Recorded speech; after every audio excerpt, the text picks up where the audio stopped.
오늘은 일용할 양식이죠. 그렇죠? 일용할 양식을 주시옵고. 근데 제목을 제가 뭐라고 붙였냐면 이렇게 붙였어요. 일반 은혜의 필요성과 한계 이렇게 했어요. 일반 은혜의 필요성과 한계 그러니까 일용할 양식을 주시옵고는 뭐에 대한 기도다라는 거예요? 일반 은혜를 구하는 기도다. 이렇게 말할 수 있겠습니다. 그렇죠? 자, 우리 자신을 위한 청원이 있죠. 3가지 혹은 4가지인데 일용할 양식, 죄 용서받는 거, 시험에 들지 않는 거, 악에서 건짐받는 거 이거죠. 시험에 들지 않는 것과 악에서 건짐받는 것은 이제 하나로 묶어서 얘기하기도 하는데 3가지 혹은 4가지인데 이것의 의미와 목적이 무엇인가?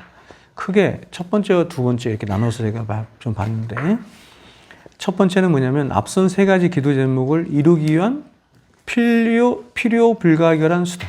그러니까 앞선 3가지 기도 제목은 본질적인 목적에 대한 청원이라고 한다면 이런 것이 우리가 왜 사는가? 하나님 왜 우리를 창조하셨는가? 왜 우리를 구원하셨는가에 대한 궁극적인 답이죠. 나머지 3가지 기도 제목은 뭐냐면 그런 우리의 인생의 목적을 이루기 위해서 우리에게 절대적으로 필요한 거죠. 그렇죠? 이런 게 없다고 한다면 앞에 있는 3가지를 이룰 수가 없죠. 불가능하지 않습니까? 그렇죠? 없습니다. 왜 우리에게 일용할 양식이 채워져야만 하는가? 또 왜 우리가 죄 용서받고 시험에 들지 말고 악에서 건짐받아야 하는가? 바로 하나님의 영광과 또 그분의 나라와 뜻을 이루기 위해서다. 이렇게 말할 수 있죠. 그리스도의 정체성이 주기도문 안에 6가지 혹은 7가지 청원에 다 들어있다. 이렇게 말할 수 있습니다. 그러니까 여러분이 인생을 살아가다가 인생의 방향을 좀 잃어버렸어요. 내가 왜 살아야 되지? 어떻게 살아야 되지? 이런 정체성을 잃어버리면 어디로 돌아가면 돼요? 주기도문으로 딱 들어가면 돼요. 이렇게 살아야 되는 거구나. 하나님이 이렇게 살아가도록 나를 창조하셨구나. 이렇게 살아가라고 하나님께서 나를 악에서 건지시고 죄도 용서해 주시고 이 땅에서 일용할 양식을 주셔서 살게 하시고 하는구나. 정말 나이가 들어서 죽음에 가까이 왔을 때 열심히 공부해서 좋은 대학 가고 좋은 직장 들어가고 사랑하는 사람 만나서 또 가정 이루고 그렇게 해외여행 좀 많이 다니고 맛있는 거 먹고 사람들에게 좀 존경받고 착한 일 좀 하고 그게 인생의 전부라고 한다면 굉장히 허무하지 않겠습니까? 전 너무 허무할 것 같아요. 그리스도의 삶에는 그 이상의 삶이 있다는 것입니다. 그것과 비교되지 않을 정도로 존귀한 삶이 있다. 존귀한 삶. 그 삶을 영생이다. 이렇게 제가 말씀드렸어요. 성경은 영생, 신의 성품에 참여하는 삶 이렇게 말을 했어요. 우리는 신의 성품에 참여하도록 부르심을 입은 자들이기 때문에 절대로 짐승처럼 살면 안 돼요. 동물처럼 살면 안 되고 일용할 양식을 하나님 이외에 다른 누가 줄 수 있다고 생각하세요? 아니죠. 죄 용서를 누가 해줘요? 하나님이 해주시잖아요. 악에서 건짐받는 것도 하나님이 해주시죠. 너에게 있어야 할 것을 미리 아시죠. 그렇죠? 우리 자신보다 하나님이 더 잘 아시잖아요. 그럼에도 불구하고 이런 것들을 구하라 하시는 것은 뭐냐면 구하지 않으면 안 주겠다 이런 게 아니잖아요. 여러분 우리가 하나님 앞에 일용할 양식을 구하지 않는데도 하나님이 주시잖아요. 그죠? 이유가 뭘까요? 그래요. 언약 때문에, 약속 때문에. 하나님이 약속하셨기 때문이에요. 그 약속을 무슨 약속이라고 해요? 그걸 일반 은혜 언약이다. 그래서 노아 언약이다. 이렇게 말하는 거예요. 그래서 하나님이 창조하셨다는 건 뭐냐면 하나님이 책임지신다 이런 뜻이기도 한 거예요. 그러나 그것과 더불어서 더 중요한 건 뭐냐면 하나님이 약속하셨어요. 약속. 그러니까 여러분 무엇을 먹을까 마실까 입을까 염려하지 말라. 이는 이방인들이 구하는 것이 되잖아요. 그렇죠? 이 얘기는 뭐냐면 그럼 이방 사람들은 그것을 구하며 사는 사람들이 그것을 구하지 않으면 살지 못하고 우리는 그것을 구하지 않아도 살고 그런 뜻이 아니란 말이에요. 이방 사람들에게도 여러분 세상 사람 하나님을 알지 못하는 사람들에게도 이 일반 은혜 언약은 약속되어 있는 거예요. 하나님이. 근데 그것을 은혜로 아는 사람이 있고 은혜로 모르는 사람이 있는 거야. 은혜를 아는 사람은 특별 은혜를 받은 사람만 그렇게 하는 거겠지.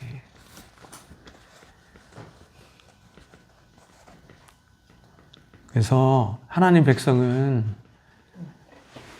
하나님이 노아 언약 가운데 하나님 상징하신 모든 피조물들을 먹이시고 입히신다. 예수님 오실 때까지. 그거를 그 약속을 아는 자들이기 때문에 그거 구하며 살지 않아. 세상 사람들 이 땅에 사는 목적이 그거잖아. 무엇을 먹을까 말까. 그죠? 근데 그리스도인의 목적은, 하나님 백성의 목적은 그게 아니라는 거죠. 일용할 양식은 인간이 이 땅에서 살아가는데, 좀 더 자세히 말하면 인간이 이 땅에서 살아가는데 필요한 모든 총체적인 조건들, 이렇게 말할 수 있죠. 인간의 가장 초라하고 어리석은 모습은 뭐냐면 하나님 없이 씩씩하게 살아가는 모습. 나는 내 혼자서 독립적으로 내가 잘 살 수 있긴 있는데 좀 뭔가 부족할 때, 내가 어려울 때 나를 도와주시는 분. 근데 난 지금 그거 없어. 그러니까 그 하나님 필요 없어, 이런 거죠. 자신의 진짜 실체를 보지 못하면 그렇게 되는 거예요, 결국에는. 되게 무서운 얘기죠, 그렇죠? 근데 이제 힘들어지면 나오는데 동기 자체가 그런 동기잖아. 그런 동기는 자신의 실체를 보지 못한, 여전히 자신이 세상의 왕 된 상태에서 하나님을 필요로 하는 거거든요.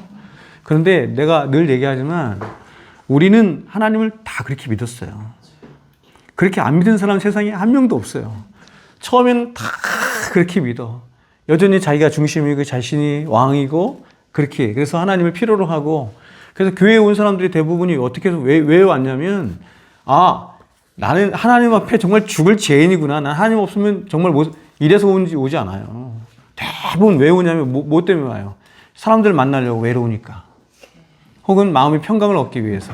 혹은 인생의 어떤 큰 고난이나 어려움이나 아픔이나 이런 것들을 만나서. 그래서 하나님이 그러한 문제들을 해결해 주실까 해서 인생의 고난과 여러 가지 그런 벽 앞에 부딪혔을 때 오는 거예요. 근데 시간이 가면서 이제 진짜 진리를 깨닫는 거죠. 그 진리가 첫 번째가 뭐냐면 하나님에 대한 지식인 거죠. 하나님이 누구신가를 아는 그 지식이 나한테 들어오자 비로소 내가 누구인가를 깨닫는 거예요. 이중지식이라고 제가 말씀드렸죠? 칼빈 말할 때 이중지식.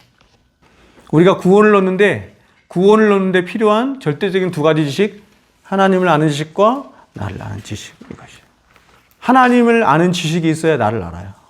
나를 먼저 알았는데 하나님을 불가능해요. 이런 건 있습니다. 하나님을 먼저 알았는데 나를 알았어. 근데 나에 대한 지식이 점점 깊어졌어. 나에 대한 이 죄의 깊이가 점점 깊어졌어. 그러면 그 지식으로 하면 하나님을 아는 지식은 더 깊어져요. 그건 있어요. 그러나 처음에 우리가 갖게 되는 구원의 지식은 하나님을 아는 지식이에요. 거룩하신 하나님 앞에 서봐야 자기가 누구인지 실제로 아는 거죠. 하나님이 이걸 구하라 그러잖아요.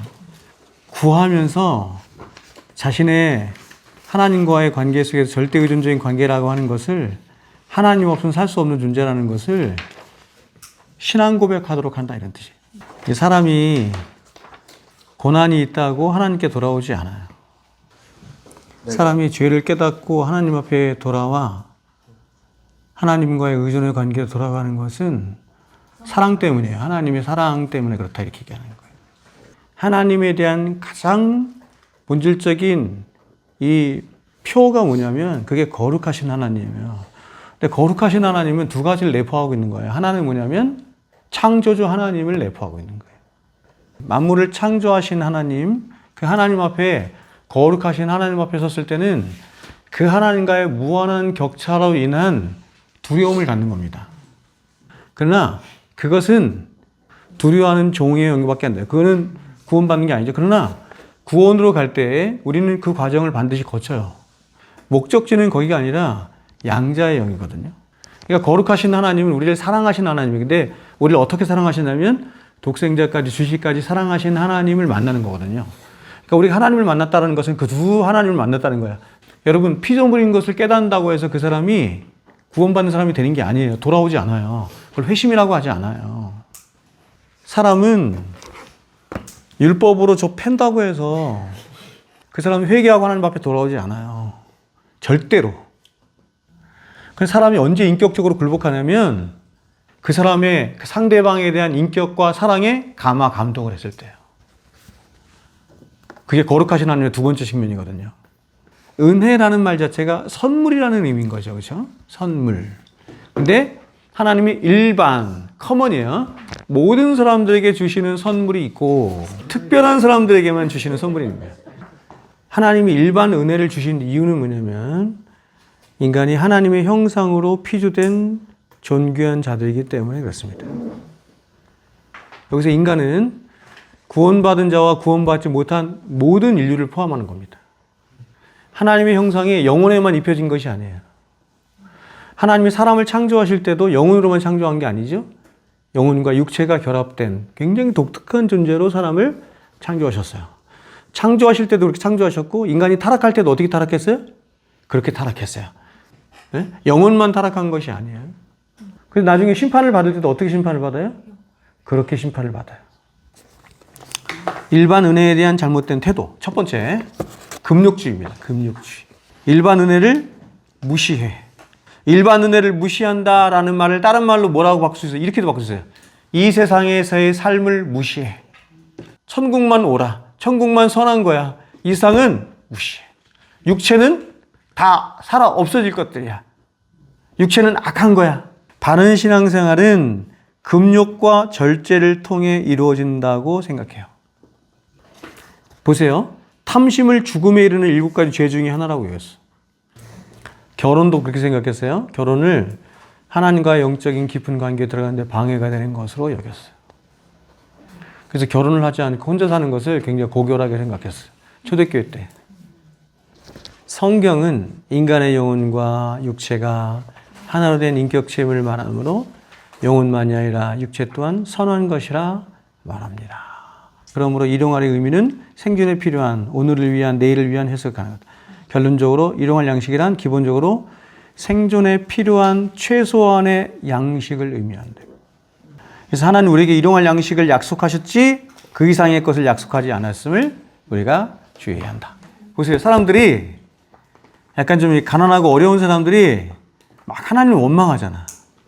왜 나 이렇게 어렵습니까? 그렇죠? 근데 그거 하나님이 약속 안 했다는 거예요. 가난해도 먹고 살잖아요. 먹을 것과 입을 것이 있은지 족한 줄 알아야 한다. 요거는 하나님께서 약속하셨다. 일용할 양식의 모델은 광야의 만나다. 200만 명이 광야에서 농사 짓지 않은 상태에서 40년 동안 굽지 않고 매일 먹고 살아갔습니다. 만나를 거두는 법칙 아주 중요하죠? 매일 거둬야 돼. 매일. 그 다음에 하루 먹을 분량만 거둬요. 그죠? 다 썩습니다. 나머지는. 다 아시는 것처럼.